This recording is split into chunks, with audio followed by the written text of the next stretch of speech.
కేశ్ ప్రసాద్ గారు నిన్న ప్రధాని మోడీ పర్యటన 13,000 కోట్లకు సుమారు ఆయన శంకుస్థాపనలు ఇవి చేశారు. అది కాకుండా శివాజీ స్ఫూర్తి కేంద్రాన్ని ప్రారంభించారు. ఇంకోటి ఏంటంటే ఆద్యంతం లోకేష్ని ఎలివేట్ చేస్తూ ఆ సభ జరిగింది అనేది కూడా చర్చ జరిగింది. ఇక్కడ ఇంకొకటి ఏంటంటే శివాజీ స్ఫూర్తి కేంద్రాన్ని ప్రారంభించారు, కానీ దక్షిణ భారతం మీద ఉత్తర భారతదేశం భాష, నాయకత్వం, చరిత్ర రుద్దపడుతుంది అనేది, అంటే స్లోగా రుద్దపడుతుంది చాప కింద నీరులా అనేది చర్చ జరుగుతుంది. నిజమేనా అది? ఇక్కడ 2 విషయాలు మాడదాం సార్. ఒకటి, లోకేష్కి ఎలివేషన్ జరుగుతుందంటే ఉద్ధవ్ థాకరేకి శివసేన పార్టీకి మరతట్టేసే ముందు ఇలాగే జరిగింది. షిండే ఏదైనా పెట్టినప్పుడు ఏకనాథ్ షిండేకి ముందు ఇలాగే జరిగింది ఎలివేషన్స్. ఇది ఒక ఇండికేషన్. తర్వాత మనకి ఈ పవన్ కళ్యాణ్ అన్నటువంటి మీరు ఒకసారి గమనిస్తే ఉత్తరాది వివక్షకు గురవుతున్నాం అని చెప్పి మా చెడ్డ పకోడీ కబుర్లు చెప్పాడు గతంలో. సౌత్ స్టేట్స్ మీద వివక్ష, కేంద్ర ప్రభుత్వాలు కానీ చాలా మాట్లాడాడు. కానీ ఇవాళ కాళ్ళు పెట్టుకుని గడ్డాల మీసాలు బతిమాలుకుని నీచంగా దిగజారిపోయాడు. ఎలా అంటే మీకు సింపుల్గా చెప్తా, భారతదేశం ఒక లౌకిక దేశం. ఇవాళ శివాజీ మహారాజ్ ఒక హిందూ ప్రతీక. ఆ మహానుభావుడు ఆయన జీవితాంతం మొఘలుతోనే యుద్ధం చేసాడు, మీకు తెలిసే విషయం. సో కాన్సెప్ట్ బీజేపీది ఎప్పుడైనా ఎలా ఉంటుందంటే ముస్లిమ్స్తో యుద్ధం చేసే వాళ్ళు అన్నదానికి ఎలివేషన్స్ ఎక్కువ ఉంటాయి. గతంలో మీరు గమనించారా, ఢిల్లీలో ఉన్న సందులు వీధులు పేర్లన్నీ పెట్టి మార్చుకునే కార్యక్రమం మొదలెట్టి ఏవో నాన్న తిప్పలు పడుతుంటారు. సో ఇక్కడ శివాజీ మహారాజుని మనకి నెత్తికి తేడంలో ఇప్పుడు మనకి శాలివాహనాలు కానీ, లేదంటే గతంలో కృష్ణదేవరాయలు కానీ, లేదంటే మీరు ఝాన్సీ లక్ష్మీబాయి లాంటి మహానీయురాలు కానీ, మీరు ఎవరినైనా తీసుకోండి, బ్రిటిషర్స్ మీద పోరాడారు. బ్రిటిషర్స్ మీద అంటే దేశం సమైక్యంగా ఉండడానికి ఎవరు మనకి శత్రువులు అన్న వాళ్ళు నెరేటివ్ చాలా క్లియర్, మిగిలిన రాజులు ఎవరికైనా సరే. కానీ అంటే శివాజీ మహారాజ్ గారి టైంలో బ్రిటిష్ వాళ్ళు రాలేదు కాబట్టి, కానీ అప్పుడున్న మొఘలుతో ఆయన యుద్ధం చేశాడు హిందూ పరిరక్షణ కోసం.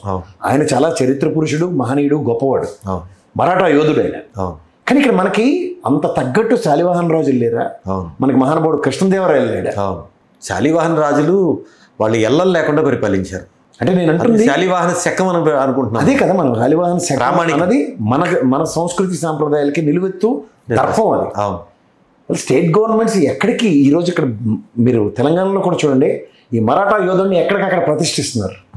మనకి మన సంస్కృతి సాంప్రదాయాలు పరిరక్షించిన శాలివాహన రాజులు కానీ, లేదంటే కృష్ణదేవరాయలు లాంటి iconic personality for the respect to southern స్టేట్స్కి. నాకు తెలిసి హిందూపూర్లో ఒక దగ్గర ఉంటుంది మహానుభావుడు స్టాట్యూ, ఎవరిది? కృష్ణదేవరాయలు. అండ్ ఇంకోటి వివేకానంద నగర్లో ఒకటి చూశాను నేను.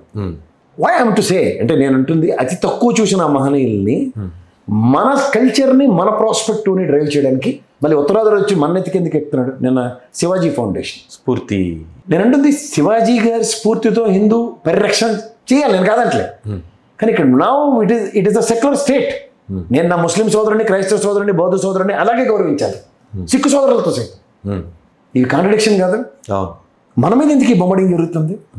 ఉదాహరణకి మహారాష్ట్రలో శివాజీ ఫౌండేషన్ పెట్టారు, లేదా శివాజీ స్ఫూర్తి సెంటర్ పెట్టారు అంటే నమస్కారం sir, super, they deserves, they need to, because is an iconic personality for the respect to Maratha యోధుడైనా.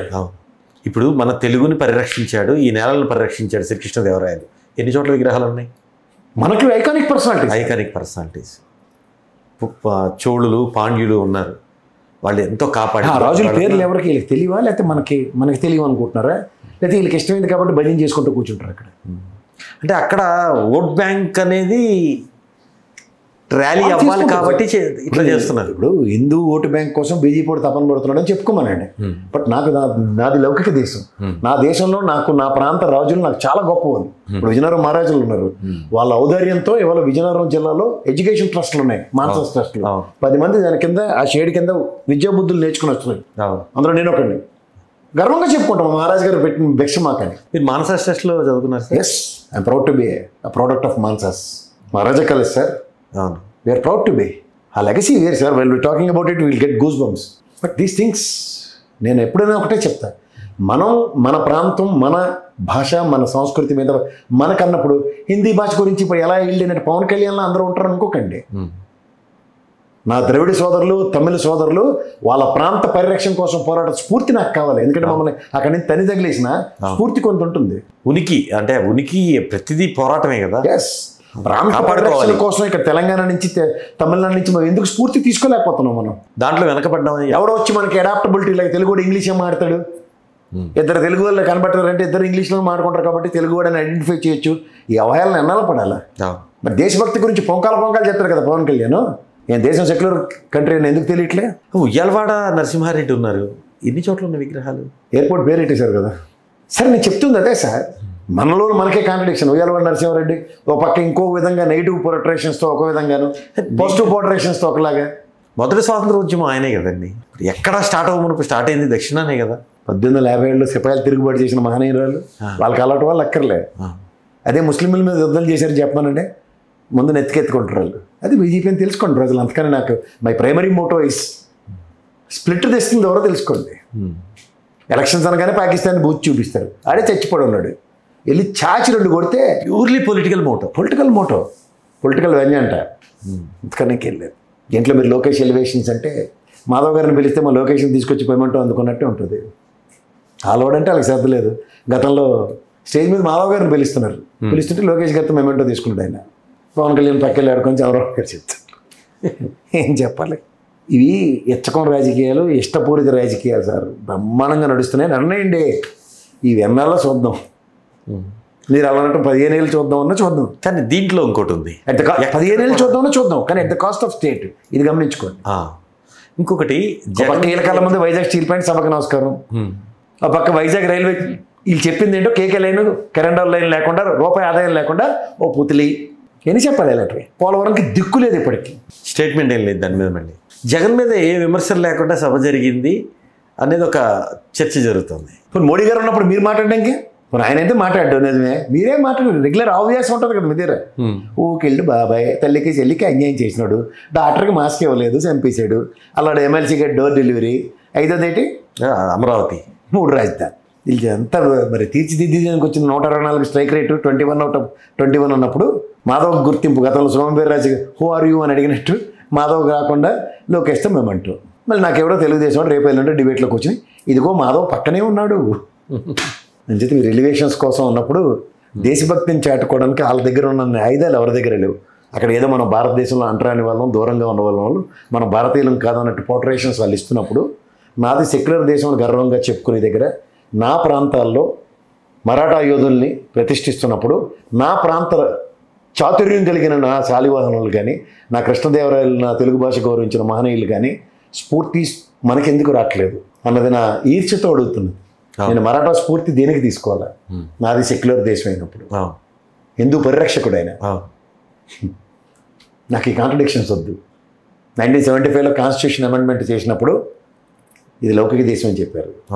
మీ దగ్గర ఇంత స్ట్రెంత్ ఉన్నప్పుడు ఇది లౌకిక దేశం కాదని చెప్పండి. శివాజీ స్ఫూర్తి మేము పొందుతాం. నాకు లౌకిక స్ఫూర్తి చాలా ఇంపార్టెంట్. నా ప్రాంత పరిరక్షకులు, నా ప్రాంతం నుంచి ప్రౌడ్గా ఫీల్ అయ్యే దేశాన్ని శాసించిన మహనీయులు పుట్టిన గడ్డ ఉన్నప్పుడు నా మహనీయులకి ఎందుకు ఆ గుర్తింపు రావట్లేదు? వాళ్ళ స్ఫూర్తి మేమెందుకు పొందకూడదు? ఎందుకంటే అన్ని ప్రాంతాలకి ముఖ్యమంత్రి, ప్రధానమంత్రి ఉంటారు. ప్రధానమంత్రికి అన్ని ప్రాంతాలకు సమానమైన దృష్టితోనే ఉండాలి. కానీ మరాఠా స్ఫూర్తి ఆంధ్రప్రదేశ్ స్ఫూర్తి ఎట్లా అవుతుందో నాకు చెప్పగలిగితే, నేను హిందువుగా నా శివాజీ మహారాజు యొక్క స్ఫూర్తిని నేను ఖచ్చితంగా పొందే ఉన్నాను. కానీ నా దేశం నాకు నేర్పిన బాధ్యత ఏంటంటే ఇది సెక్యులర్ దేశం, పరమతాలను గౌరవించాలి, పరమతాలను కూడా ఆరాధించాలి. హలో, తెలుగు రాజ్యం ఛానల్ చూస్తున్నారా? సామాజిక, రాజకీయ, జీవన చిత్రణే తెలుగు రాజ్యం. అతిశయోక్తులు, అసత్యాలు ఉండవు. రాజకీయ కోణం కాదు, ప్రజా కోణమే కొలబద్ద. తెలుగు రాజ్యం వీక్షణ మీ ఉత్తమ అభిరుచికి నిదర్శనం.